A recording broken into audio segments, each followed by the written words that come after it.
할렐루야. 저녁 식사 맛있게 하셨습니까? 추위가 계속되고 있습니다. 우리 화면 조금만 올려주시겠어요? 예, 너무 밑으로 깔려 있는 것 같아서.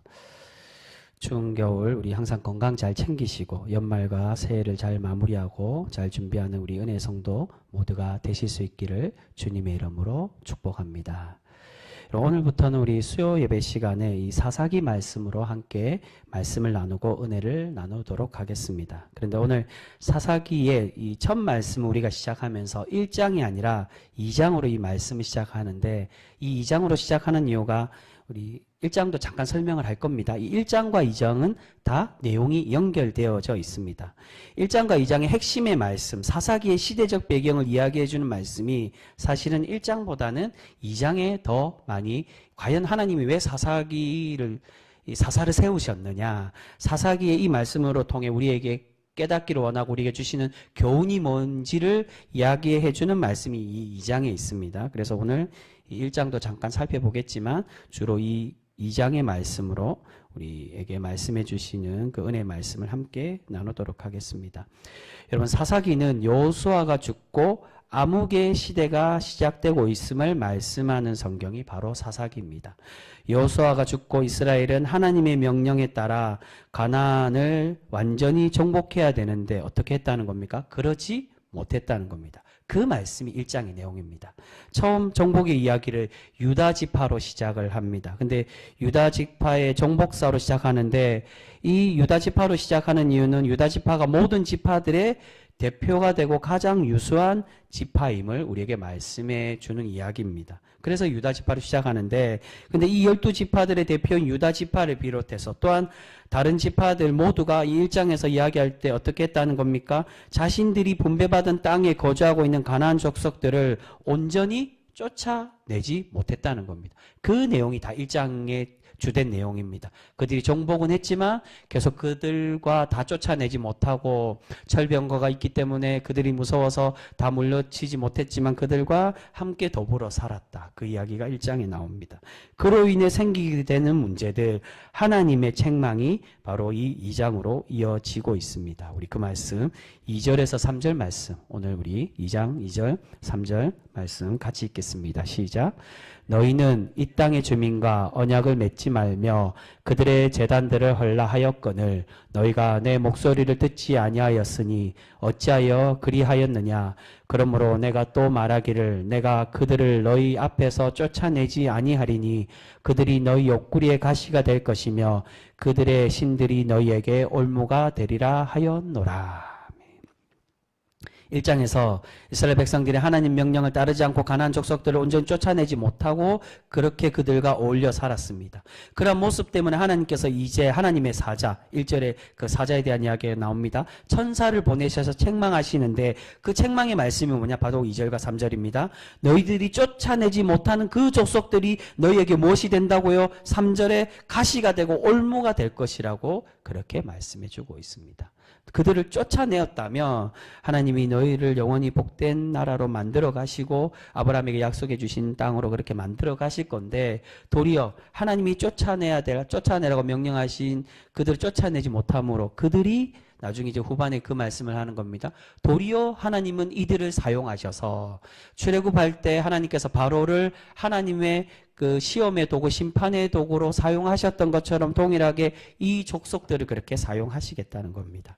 이 책망의 말씀을 들은 이스라엘이 어떻게 반응합니까? 바로 이어서는 하나님께 눈물로 호소하며 하나님께 회개하고 있는 것을 볼 수 있습니다. 우리 그 말씀 이어서 나오는 4절과 5절 말씀입니다. 4절 5절 같이 읽겠습니다. 시작.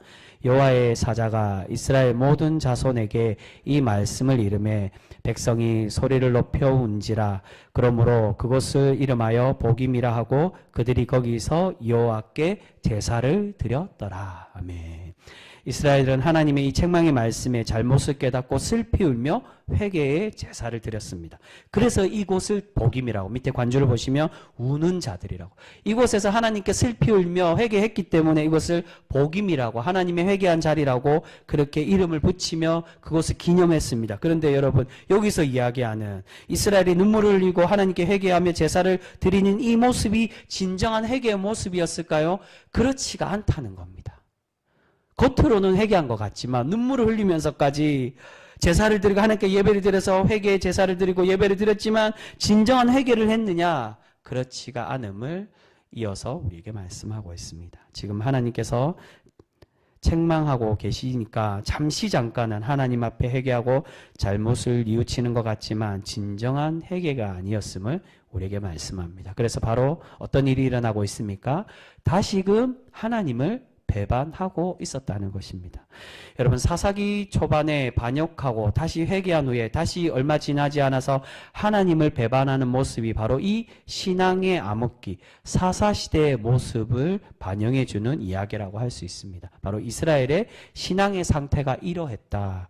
그것을 가장 대표적으로 보이는 이 이야기가 이 하나님의 백성들의 삶이 과연 뭐냐, 신앙인의 인생의 모습이 뭐냐, 그것을 대표적으로 보여주는 이야기가 바로 사사기입니다. 하나님께 구원을 받고. 그래서 제가 창세기 때도 그 말씀을 드렸습니다. 신앙인의 이 성경 전체 66권의 전체의 이 인생의 수레바퀴, 우리 신앙인의 그 톱니바퀴처럼 돌아가는 그 인생의 흐름이 하나님의 선택을 받고 구원받는 백성이 되었는데 그것으로 행복하게 살았느냐, 그것이 아니라 또 죄를 짓고 배반하여 하나님께 책망을 받지만 하나님은 그것으로 우리를 버리시는 것이 아닌 예수 그리스도를 우리에게 보내주신 것처럼 우리가 다시금 회복하고 돌아올 수 있도록 기회를 주시는데, 그 기회를 받아서 오늘 이 초반에 나오는 것처럼 하나님 우리가 잘못했습니다, 내가 회개하겠습니다 하고 눈물을 흘리며 회개하고 하나님께로 돌아가서 하나님께 다시금 회복되었는데 그것으로 다시금 행복하게 살았느냐? 또 그렇지가 않았다는 겁니다. 그것을 이야기하는 성경이 바로 사사기입니다. 근데 사실 이 모습은 신앙의 암흑기인 사사시대만 그랬던 것이 아니라 하나님의 백성들이 이 사사기 이전과 이후에도 계속 배반과 회복의 그 모습을 반복하며 살아왔던 것을 우리는 잘 알고 있습니다. 그래서 출애굽의 이야기의 모습이 무엇입니까? 애굽에서 구원해 주셨는데 만나 메추라기로 먹여주시고 밤에는 불기둥으로 낮에는 구름기둥으로 그렇게 지켜주셨는데 이스라엘 백성들은 어떻게 했느냐? 불평불만을 했다는 겁니다.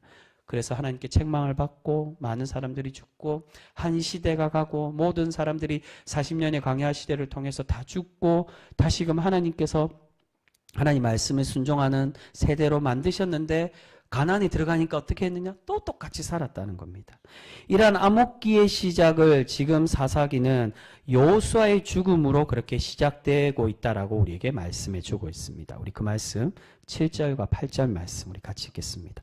회개했는데 어떻게 했느냐? 이 여호수아가 죽었다. 이것으로 이 여호수아의 죽음의 기록은 이 신앙적인 의미가 있습니다. 우리 7절과 8절 말씀 같이 읽겠습니다. 시작.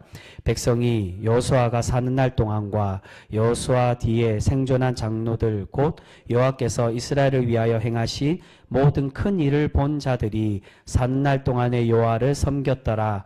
여호와의 종 눈의 아들 여호수아가 110세의 죽음에. 여러분, 여호수아의 죽음은 앞에 1장 1절에도 기록되어 있습니다. 이 여호수아의 죽음에 대한 거 1장에도 이야기하고 2장에도 이야기하는 것은 하나님께 충성된 여호수아가 살았던 때, 더 깊은 의미에서는 하나님과 함께 살아가고 하나님 말씀에 순종하던 시대에는 하나님께서 함께 해 주셨다는 겁니다. 근데 이어서 나오는 말씀이 뭡니까? 그런데 여호수아가 죽고, 여기서 여호수아가 죽었다는 건 하나님의 순종의 삶, 그런 백성들의 신앙이 죽었다는 것입니다. 하나님 말씀을 잊고 이제 멀리하게 되니 하나님의 진노받는 백성이 될 수밖에 없음을 말씀합니다. 이 불순종의 시대의 시작은 오늘 사사기를 통해 여호수아의 전으로 우리에게 설명을 하고 있습니다. 이렇게 순종의 시대이며 하나님께 함께 살아갔던 시간이 지나고 이제는 우리의 이스라엘 모습이 하나님께 책망받는 모습이 되었다라고 우리에게 말씀합니다. 그 말씀 10절 말씀 이어서 나오는 말씀. 그렇게 살아갔던 백성들이었는데 하나님 섬겼는데 여호수아가 죽으니까 어떻게 되었느냐? 그 말씀을 합니다. 10절 말씀입니다. 시작. 그 세대 사람도 다 그 조상들에게로 돌아갔고 그 후에 일어난 다른 세대는 여호와를 알지 못하며 여호와께서 이스라엘을 위하여 행하신 일도 알지 못하였더라. 여호수아가 함께 순종했던 사람들이 모두 죽고 나니 그 다음 세대는 하나님을 알지 못하고 하나님의 말씀도 따르지 않았다라고 말씀합니다. 여러분, 왜 이러한 일이 생겼을까요? 왜 그 앞에 순종하던 세대가 죽고는 이 사람들이 2세대입니다.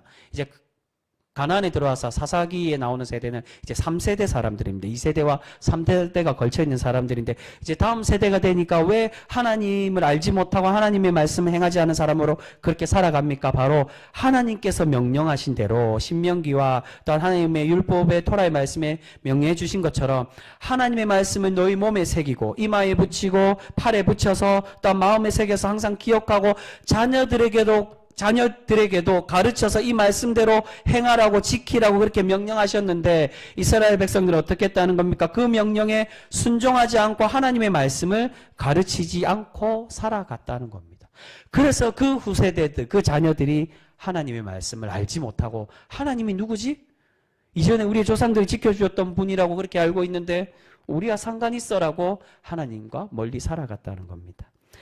여러분 우리나라의 가장 신앙의 부흥기라고 하면 7, 80년대를 이야기를 많이 합니다. 가장 많이 교회 십자가만 세워도 교회가 부흥했던 시대라고 그렇게 이야기를 합니다. 천막을 지어놔도 그 천막 교회가 부흥하고 10명으로 시작했던 교회들이 그래서 제가 양쪽 부분을 다 얘기하지만 우리 교단의 최고의 10만 교회라고 하는 MS 교회에 처음에는 상가교회 몇십 명을 시작을 했는데 지금 10만이라고 그러죠. 우리 통합측 교단의 가장 큰 교회입니다.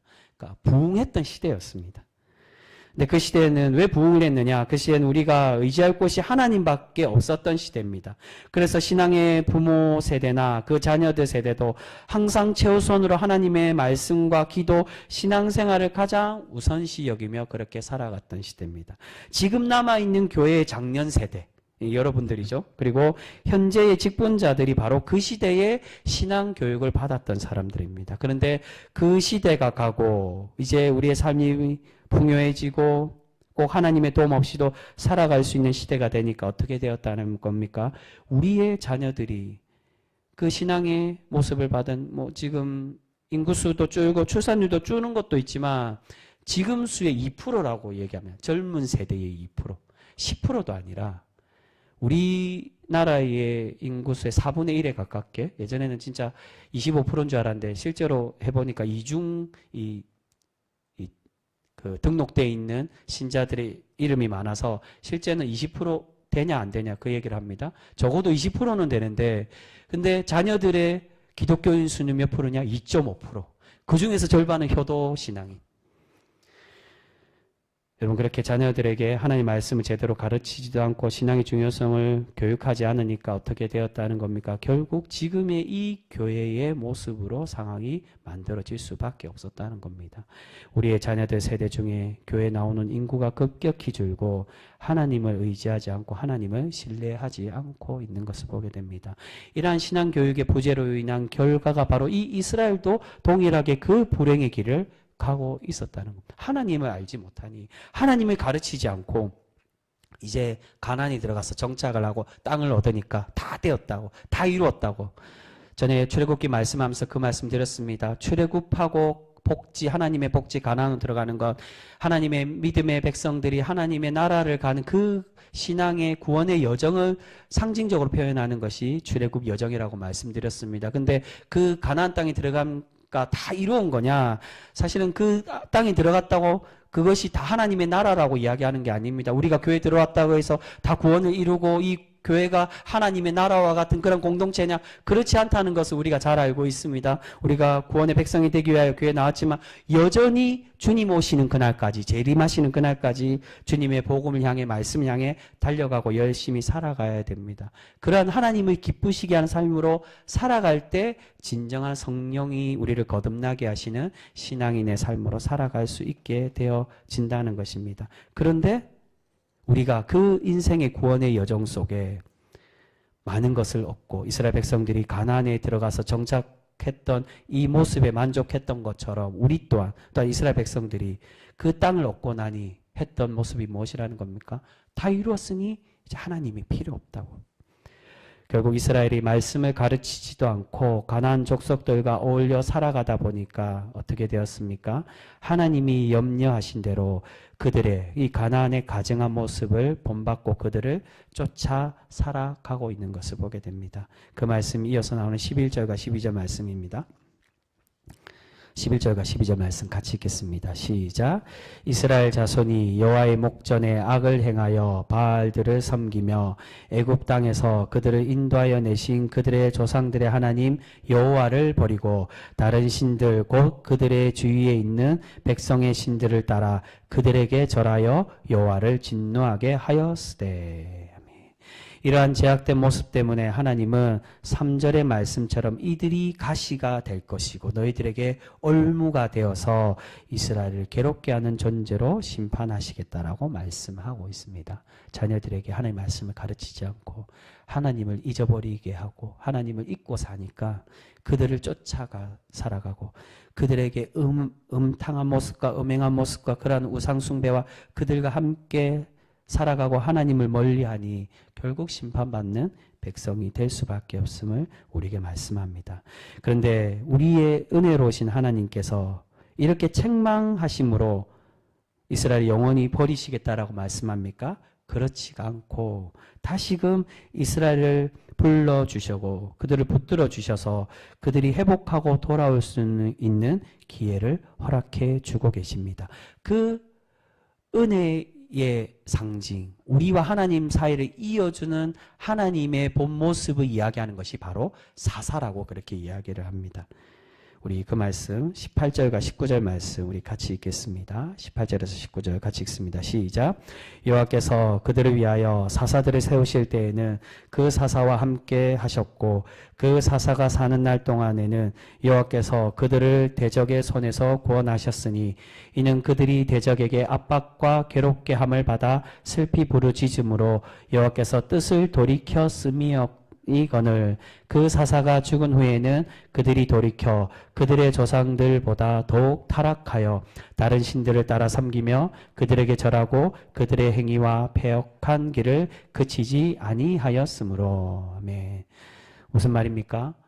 하나님의 심판받는 백성에게 그 괴롭힘, 하나님의 심판으로 이웃 함께 더불어 살아갔던 그 이웃들에게 가나안 족속에게 괴롭힘을 당하고 공격받아서 그들에게 어려움을 겪을 때 하나님이 사사를 보내주셔서 구원해 주시니까 그제서야 회개했는데 회개하고 그들을 구원해 준 이후에 다시 어떻게 되었다는 겁니까? 또 망각하고 하나님의 은혜를 잊고 살아가고 그들과 함께 더불어 우상숭배하며 하나님을 멀리하며 타락하며 살아갔다는 겁니다.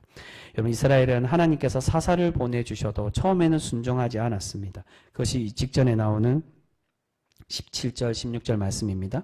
그런데 가나안 족속에게 괴롭힘을 당하고 침략을 당하게 되니까 그제서야 하나님께 도와달라고 하나님을 찾고 하나님께 회개하였습니다. 그때 하나님은 사사를 통해서 이스라엘을 구원해 주셨는데 그런데 시간이 지나면서 다시 이스라엘은 어떻게 되었다는 겁니까? 신앙의 암흑기의 흐름 그대로 다시 하나님을 배반하고 하나님께 제약된 모습으로 살아가게 되었습니다. 여러분 사사기는 제약된 백성들과 하나님과의 우리의 사이를 연결해주는 존재를 의미합니다. 사사라는 말은 표면적으로 셔페트라고 되어 있습니다. 판관, 그러니까 공동번역에는 이 판관기라고 그렇게 되어 있습니다. 우리는 사사기라고 표현하지만 사사라는 말은 재판관, 심판자를 말합니다. 근데 사실 이 사사기에 나타난 사사들의 역할을 보면 재판, 심판의 의미보다는 통치자와 구원자의 의미를 더 많이 갖고 있습니다. 사사 드보라와 같이 때때로 심판하는 역할을 할 때도 있지만 사사의 주된 업무는 억압받고 괴롭힘받던 이스라엘을 구원하고 민족을 이끌어서 이스라엘을 다스리는 역할을 하던 사람들이 바로 사사였다는 겁니다.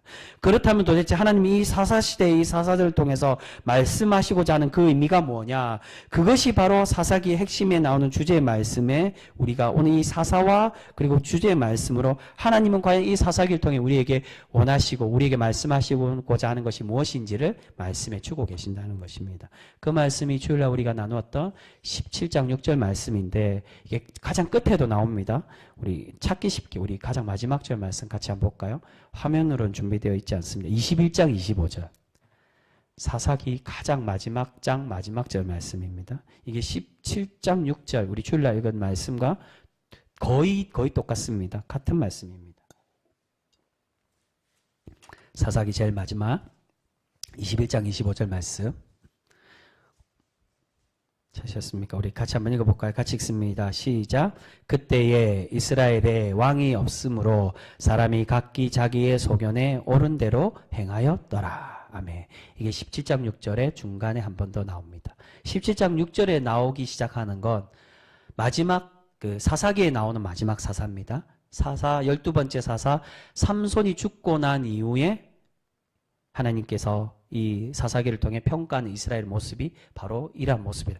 그들에게 왕이 없으므로 자기의 마음대로 자기의 소견대로 원하는 대로 옳은 대로 행했던 사람들이라는 겁니다. 여러분 사사는 기본적으로 심판자를 의미합니다. 이 심판은 단순히 벌 주는 심판이 아니라 우리를 책망하고 깨닫게 하셔서 우리를 구원해 가시는 그러한 구원의 심판자를 의미하고 있습니다. 그래서 사사기 11장 27절에 보시면 입다가 하나님을 심판하시는 여호와 판결하시는 분이라고 그렇게 소개를 하고 있습니다. 여러분 그렇게 이 사사를 통해서 이 사사기를 통해서 또한 왕의 소개를 통해서 하나님께서 하나님 백성에게 진정으로 말씀하시고자 하는 것이 무엇입니까? 하나님께서 사사를 보내주셔서 너희를 구원해 주시기를 원하는 것처럼 참된 사사 되시는 우리의 참 구원자 우리를 심판하시고 우리를 진정으로 구원해 주실 수 있는 그 하나님께로 돌아오라는 겁니다. 너희가 제약 중에 있지만 괴롭힘을 당하고 그 이웃 나라에 마음이 뺏겨서 그 가나안 족속들에게 마음이 뺏겨서 그들과 함께 더불어 살다가 그들에게 이제는 괴롭힘 당하고 하나님께 버림받아 마땅한 그런 백성이지만 하나님은 그렇게 하지 않으시고 너희를 다시 구원해 가시고 사사를 보내주셔서 구원해 주셨던 것처럼 너희의 참된 사사, 참된 심판자, 참 구원자인 하나님께로 돌아와서 하나님의 회복의 백성이 되기를 우리에게 바라고 계신다는 것입니다. 그것이 바로 이 사사의 직분의 의미, 사사기의 의미라고 할 수가 있습니다. 여러분 어느 목사님이 이 사사기를 설명하는 그 책을 쭉 한 권 쓰신 적이 있습니다. 근데 그 사사기에 대한 책을 소개할 때 이 사사시대를 무엇으로 소개를 하느냐, 신랑에게 청혼을 받은 불의한 신부와 같다라고 그렇게 소개를 하는 것을 볼 수 있습니다. 왜 신랑에게 청혼받은 불의한 신부와 같으냐? 이 불의한 신부가 신랑에게 청혼을 받아서 반지도 받고 지창금도 받았는데 어떠한 마음이 들었다는 겁니까? 그 물질은, 그 반지와 지창금은 욕심이 나지만 신랑과는 같이 살기 싫다는 겁니다. 이제 한 남편에게 복속되어서 그 속해져서 그 남편만을 믿고 따라 살아가야 되고 그 한 남편만을 바라보고 살아가는 그 모습이 불편하다는 겁니다. 바로 이러한 불의한 신부의 모습처럼 하나님의 백성들이 이러했다는 겁니다. 하나님이 인도해 주셔서 약속의 땅, 복된 땅 가나안으로 들어오니까 이제는 불의한 신부와 같이 마음이 변했다는 겁니다. 우리의 신랑 되신 하나님께서 나와 함께 하자고 아가서에서 말씀하는 것처럼 나의 사랑 나의 어여쁜 신부야 나와 함께 가자라고 그렇게 우리를 하나님의 천국잔치 신혼 혼인잔치로 초대하시는데 그렇게 우리를 불러주셨는데 우리는 그 잔치의 풍요로움과 화려함과 그 신랑이 주는 많은 복음 받기를 원하는데 정작 우리가 신부된 우리 하나님의 백성으로서는 어떻게 하다는 겁니까? 그것만 받고 난 그 신랑과 같이 살기 싫다는 겁니다. 이스라엘 백성들이 바로 그렇게 살아가고 있었다는 겁니다. 여러분 우리는 하나님께 받은 많은 복들을 받기를 원하며 살아갑니다. 그런데 정작 우리가 이 이스라엘 백성들처럼 하나님의 은혜는 받고 사랑은 받음에도 우리는 하나님 말씀에 순종하기보다 하나님은 우리에게 복 주는 미신의 우상처럼 그렇게 하나님을 생각하고 하나님을 여기며 하나님께 구하기만을 하고 있지는 않습니까? 여러분 사사기는 이스라엘의 돌고 도는 배반의 모습을 담고 있는 성경입니다. 우리가 앞으로 이제 사사기를 함께 나누면서 우리 또한 이스라엘과 같이 은혜는 망각하고 하나님의 순종의 백성이 아니라 불평과 불만, 기복만 바라는 백성의 그 모습이 어떤 것인지 그 모습이 하나님이 과연 얼마나 가증하게 여기며 책망하시는지 우리가 함께 살펴보고 이제는 그러한 불순종의 백성의 모습이 아니라 하나님이 기뻐 받으시는 백성, 하나님 말씀에 순종하고 그 말씀을 우리의 가정과 자녀들에게 잘 가르쳐서 하나님의 말씀으로 구별되는 성도의 삶으로 살아가실 수 있는 우리 귀한 성도 모두가 되실 수 있기를 소망합니다. 이번 전에도 한번 말씀드린 본문입니다. 호세아서 4장에 보면 너희가 하나님의 너희가 지식이 없으므로 망한다고. 너희가 여호와를 잊었기에 나도 너희의 자녀들을 잊어버리겠다라고 오늘 이 사사기를 통해 말씀하시는 동일한 말씀을 우리에게 말씀해 주고 있습니다. 그래서 6장에 가서 하나님이 호세아를 통해 이스라엘 백성들이 어떻게 선포하라고 말씀하십니까? 여호와를 알자, 힘써 여호와를 알기를 원하는 백성이 되라고 그렇게 권면하며 교훈해 주고 있습니다. 너희가 나를 잊으니, 나를 향한 하나님의 지식, 하나님 말씀을 잊으니 나도 너희 자녀를 잊어버리겠다라고 말씀하십니다. 사랑하는 성도 여러분, 우리가 이 배반의 모습으로 책망받았던 이스라엘 모습과 같은 그런 삶이 아니라 이제는 더욱더 신앙의 성숙, 우리의 영혼과 우리의 육이 진정으로 건강해지고 강건해지고 성숙되어져 가서 하나님이 기뻐 받으시는 순종의 백성으로 살아가 하나님의 복을 받기에 부족함이 없는 우리 귀한 성도 모두가 되실 수 있기를 소망합니다. 여러분, 우리는 사실은 이스라엘 백성들과 별반 다르지는 못합니다. 나는 오늘 정말로 깊이 은혜를 깨닫고 받았기 때문에 나는 이제 더욱 성숙되겠지, 변화되겠지 하지만 어느 순간에 자신도 모르게, 그래서 주일날 그 말씀을 드렸죠. 더러운 게 우리에게 들어오는 게 아니라 우리 속에 더러운 게 나가는 거라. 우리 속에 사단의 유혹과 또한 우리의 인간적인 그런 본성에 의해 미워하고 시기하고 불평하고 하나님을 원망하고 하나님 내 인생이 왜 이렇냐라고, 다른 이들은 더 많이 복을 누리고 잘 사는데 나는 왜 그러냐라고 하나님이 주시는 은혜에 만족하고 감사하기보다 기뻐하기보다 불평하고 불만하고 하나님 원망하는 그런 모습으로 더 살아갈 때가 많이 있는 것을 보게 됩니다. 그러나 여러분, 그럼에도 불구하고 우리는 이스라엘이 갔던 그런 불행의 길, 심판의 길이 아니라 우리가 다시금 하나님을 끝까지 부여잡고 하나님이 우리에게 은혜 주신 것을 깊이 깨달아서 날마다 하나님의 복된 자녀로 성숙되고 그렇게 거듭나고 변화되어서 하나님의 복으로 체험받기에 부족함이 없는 그런 성도 모두가 되실 수 있기를 소망합니다. 그런 복된 성도가 언제까지나 그렇게 주님과 함께 살아가실 수 있도록 그렇게 하나님께 택함받는 우리 귀한 성도 모두가 되실 수 있기를 주님의 이름으로 축복합니다. 기도하겠습니다.